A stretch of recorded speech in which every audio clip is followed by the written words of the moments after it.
Hello aspirants, a very warm welcome on the YouTube channel of analyst IAS. तो सितंबर last week में fifth international conference हुआ था chemicals management पर। इसमें एक ग्लोबल फ्रेमवर्क तैयार किया, फंड तैयार किया गया, जर्मनी इसमें फंड्स दिए हैं। देन वील सी बॉन्ड डिक्लेरेशन और ये जो ग्लोबल फ्रेमवर्क ऑन केमिकल हुआ है इसमें क्या रिलेशन है। इसके अलावा ये जो इसका ये वाला पार्ट है, it is good for your revision. इसमें स्टॉकहोम कन्वेंशन क्या है, मिनमाटा क्या है, बॉन्ड क्या है, we'll discuss everything about it.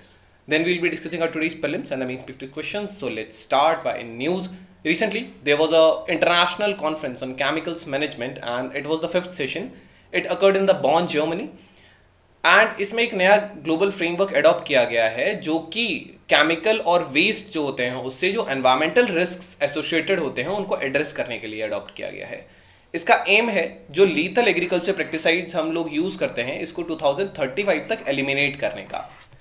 इस फ्रेमवर्क ने टारगेट सेट किए हैं, गाइडलाइन सेट किए हैं and that is across the life cycle of chemicals because every chemical have a different life cycle. लगभग 28 ऐसे टारगेट्स हैं जिसके ये बेस्ड है एंड इसको डिजाइन इस प्रकार किया गया है ताकि रिस्पॉन्सिबल मैनेजमेंट जो है केमिकल्स का उसको और इंप्रूव किया जा सके. नेशनल गवर्नमेंट जितने भी हैं इन्होंने कमिट किया है कि पॉलिसीज फॉर्म करेंगे, रेगुलेशंस फॉर्म करेंगे केमिकल पॉल्यूशन को रिड्यूस करने के लिए up to 2030. Now to manage these chemicals in order to reduce the pollution. तो ये प्लेज है, इंडस्ट्रीज ने ये प्लेज लिया है. सो this is it. Now what does this road map से? ये जो प्लान है इसमें 28 कॉन्क्रीट टारगेट्स हैं और गाइडलाइंस हैं की सेक्टर्स के लिए, प्रोडक्शन से वेस्ट के लिए. इसमें इलीगल ट्रैफिकिंग जो होती है केमिकल्स की, वेस्ट की, उसको प्रिवेंट करना, नेशनल लॉज इंट्रोड्यूस करना एंड हाईली डेंजरस पेस्टिसाइड्स जो यूज होते हैं एग्रीकल्चर में इसको 2035 तक एलिमिनेट कर देना या फेज आउट करना धीरे धीरे फेज उसमें.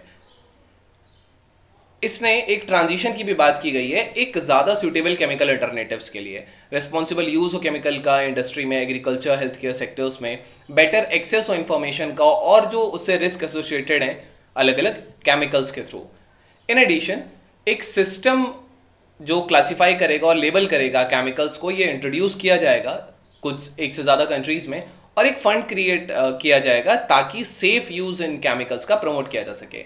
क्योंकि ये जर्मनी में हुआ है तो जर्मनी ने 20 मिलियन यूरोज प्लेज किए हैं कि ये जो है ये यूएनईपी को देगा और यूएनईपी जो है इस फंड को मैनेज करके इस फ्रेमवर्क के अंदर लेकर आएगा.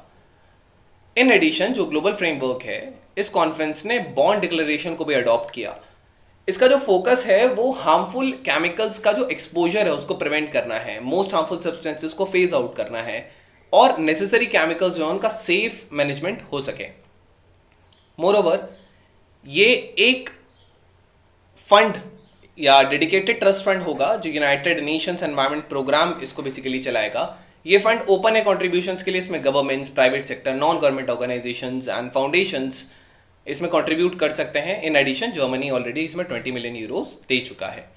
अगर हम बाकी एफर्ट्स की बात करेंगे जो इससे रिलेटेड है तो इसमें आता है बासिल कन्वेंशन. बासिल कन्वेंशन 1989 में अडॉप्ट किया गया था एंड ये कॉन्फ्रेंस ऑफ प्लेनिपोटेंशियरीज हुआ था इन द बासिल, स्विट्जरलैंड.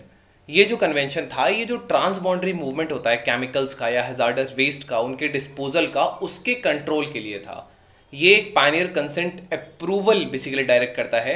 ये मेथड है to control the transboundary movement of harmful chemicals, of harmful waste, ताकि उनके एडवर्स इफेक्ट को कम किया जा सके एनवायरमेंट पे. और जो भारत है या इंडिया है, इट इज अ पार्टी और it is a signatory to the Basel convention. Then आता है रॉटरडैम कन्वेंशन. ये 1998 में इसको अडॉप्ट किया गया था. ये भी सेम कॉन्फ्रेंस के थ्रू किया गया था. ये रॉटरडैम में हुआ था, नीदरलैंड्स में. ये जो कन्वेंशन है ये लेकिन 2004 में फोर्स में आया था यहाँ अडॉप्ट होने के बाद.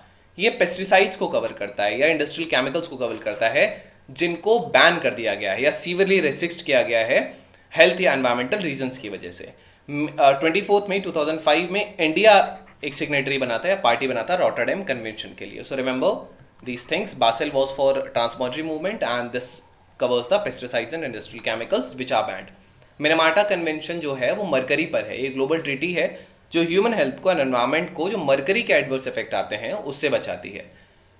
It was agreed in the fifth session basically, जो इंटर गवर्नमेंटल नेगोशिएटिंग कमेटी थी जेनेवा में, ये इसमें एग्री किया था एंड इंडिया ने इस कन्वेंशन को रेक्टिफाई किया था. So this is it. Then आता है स्टॉकहोम कन्वेंशन। ये इंटरनेशनल ट्रीटी है, इसको 2001 में स्टैब्लिश किया था, लेकिन ये जो इफेक्टिव हुई थी ये 2004 से इफेक्टिव हुई थी। इसका जो प्राइमरी पर्पस है ये ह्यूमन हेल्थ को सेफगार्ड करना है। जो परसिस्टेंट ऑर्गेनिक पॉल्यूटेंट्स होते हैं, जैसे डीडीटी एक परसिस्टेंट ऑर्गेनिक पॉल्यूटेंट है, then polychlorinated biphenyl is a persistent organic pollutants, ये हमेशा एयर में सस्पेंडेड रह जाते हैं बहुत लंबे पीरियड तक के लिए। ये कन्वेंशन को डिजाइन किया गया है ताकि मेंबर स्टेट्स को एंकरेज करें कि वो ऐसे स्टेप्स लें ताकि जो इनका यूजेस है परसिस्टेंट ऑर्गेनिक पॉल्यूटेंट्स का, इनको कम किया जा सके या इनको कंप्लीटली रेडिकेट किया जा सके। एंड इंडिया ने इसको रेटिफाई किया था 2006 में। So these were the things related to these conventions. Now we have our today's prelims practice question. So with reference to the International Conference on Climate Management, Chemicals Management, consider the following statements.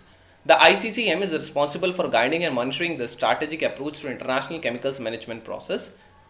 This international approach, strategic approach to international chemicals management is a policy framework to use chemicals in warfare.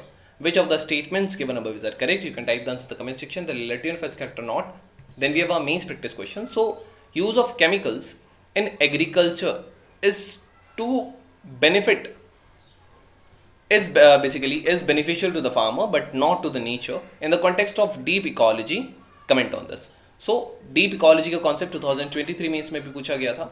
So, this was all about today's video and session. I hope you understood it well. Thank you. Have a nice day and stay tuned with Analyst IAS for your better preparation.